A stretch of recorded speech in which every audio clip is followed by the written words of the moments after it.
función de poder dar a ella funcionar. Ok, muy bien. Entonces así procederemos. Muy bien, entonces ahora pasaría a las preguntas del senador Cárdenas.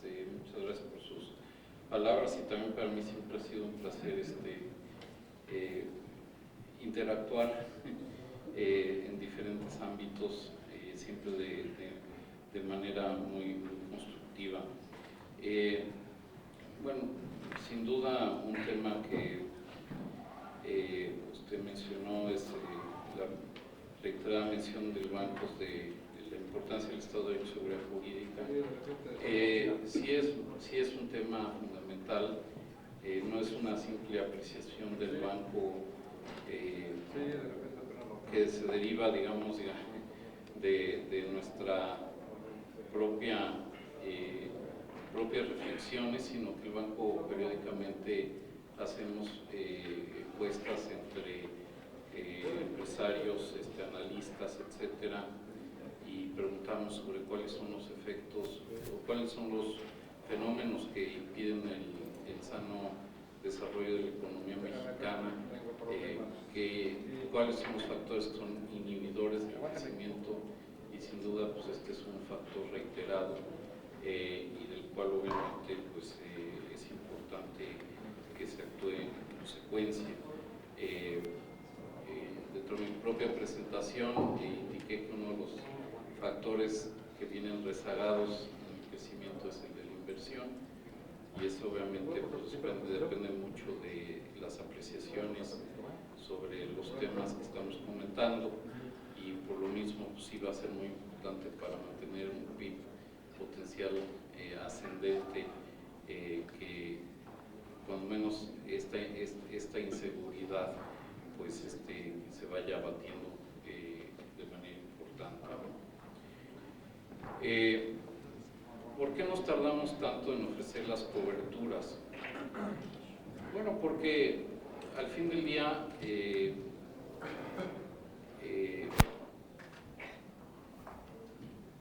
pues estamos en un régimen flexible, un régimen de flotación, que es un régimen que nos ha funcionado bien. Digamos, si uno analiza la historia monetaria de México, pues hasta el inicio de los 90s, pues la presencia del Banco de México en el mercado cambiario era altísima, y lo que sucedía era que se fijaba un cierto tipo de cambio que era congruente con cierto conjunto de políticas económicas, muchas de las cuales nosotros no las controlábamos, pero que no era congruente ese nivel de tipo de cambio con otras que se manifestaban. Entonces eso lo que invitaba era que el mercado se pusiera a apostar en contra del Banco de México, y secuencialmente cada X número de años pues la casa perdía, ¿no? O sea, es decir, al ver la incongruencia del tipo de cambio con la realidad de los fundamentos macro y el resto de las políticas, pues había estos ciclos periódicos de evaluación que eran muy traumáticos y nos afectaba mucho en el crecimiento económico, ¿no? Entonces por eso se decidió irnos a la flotación, en donde el Banco de México se compromete a mantener una política monetaria que anunciamos de manera anticipada. Anclamos esa política monetaria con un objetivo de inflación, y eso debe de anclar el tipo de cambio, sujeto a que las demás políticas económicas pues, también coadyuven al cumplimiento de ese objetivo. Con frecuencia hay muchos de estos choques donde lo que sucede es que se incrementa brutalmente la incertidumbre y el tipo de cambio se puede depreciar, y cuando se depreció y estaba al máximo de depreciación, incluso más recientemente yo decía que el tipo de cambio estaba subvaluado.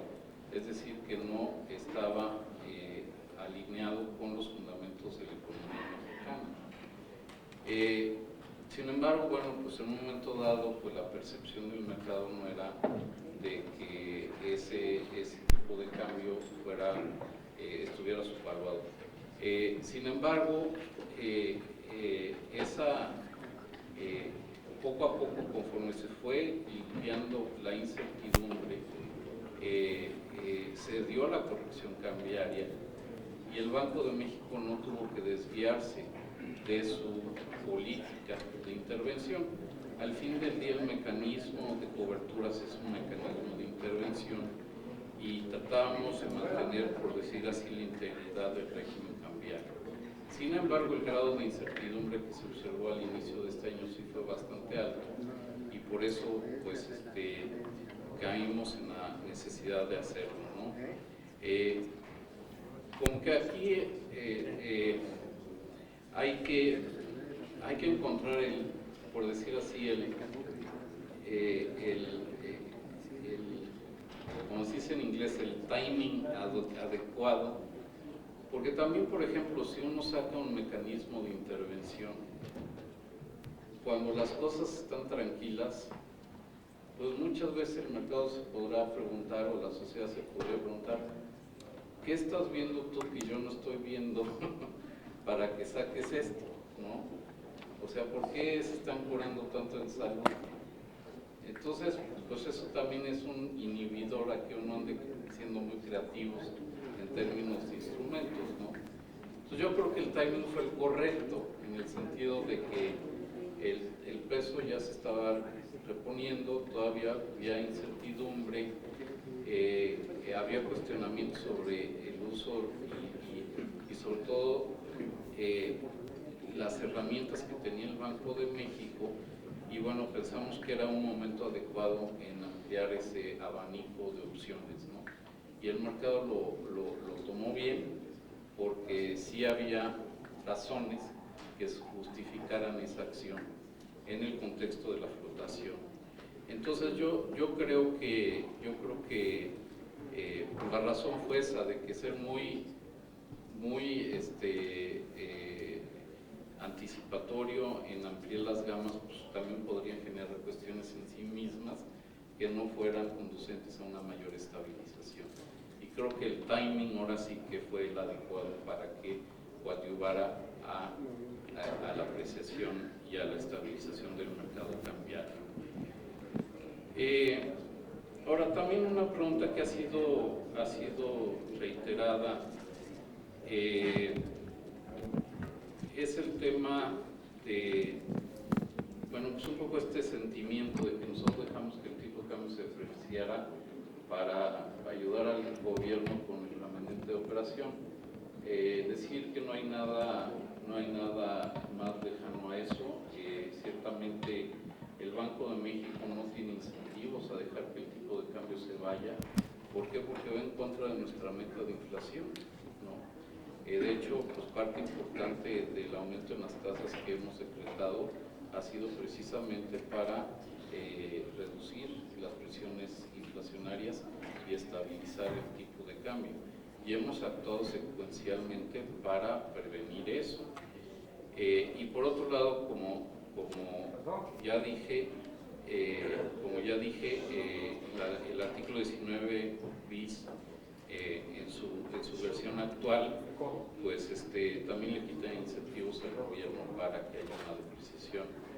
Y digamos, sin duda, yo me atrevería a simplemente hacer referencia a cuál ha sido la actitud del secretario Meade ante una depreciación del tipo de cambio y pues más que nada ha sido sumamente solidario en la necesidad de estabilizar su valor y traerlo a un valor más razonable, porque como bien lo dijo el senador Velázquez, pues sí es motivo de preocupación ante la sociedad. Entonces la Secretaría de Hacienda ha actuado también en coordinación con el Banco de México para traer una mayor estabilización a la moneda nacional.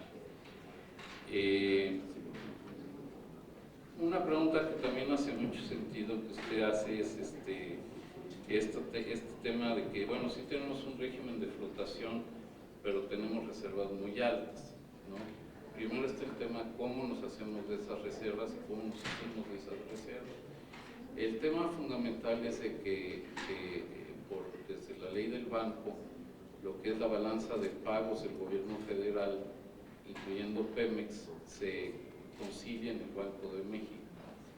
Y dado que hubo un periodo de precios altísimos donde Pemex tuvo una balanza de divisas altamente positiva, eso nos permitió acumular tantas reservas. Ahora, ¿por qué en un momento dado se juzgó conveniente que eso sucediera? Bueno, por varios factores. Primero, porque si bien la flotación, pues en principio dejaría que, si uno fuera un creyente absoluto de los mercados, uno diría, bueno, no se necesitan reservas, el mercado se va a encargar de llevar a cabo los ajustes pertinentes y todo va a estar bien. Pero también sabemos que algunas veces los mercados pueden tomar dinámicas, sobre todo de corto plazo, que no son completamente estabilizadoras y que, por decir así, la guía que pueda dar la autoridad, en este caso la Comisión de Cambios, es adecuada. También, por otro lado, hemos vivido, y también algunos de ustedes lo han reconocido, un entorno en el cual ha habido una gran liquidez en el mundo, ha habido gran ingreso de inversiones al país, ingreso que en un momento dado se puede revertir, y tenemos que tener también, por decir así, fichas para poder atender esa circunstancia. Entonces, por eso, digamos, es una política, yo diría, macroprudencial, tener esa alcancía ahí para enfrentar ciertas posibilidades de ajuste en la balanza de pago, que en ausencia de esos recursos podría ser bastante disruptiva en la economía. Después la pregunta de qué beneficios tenemos en el hecho de que el peso después del yuan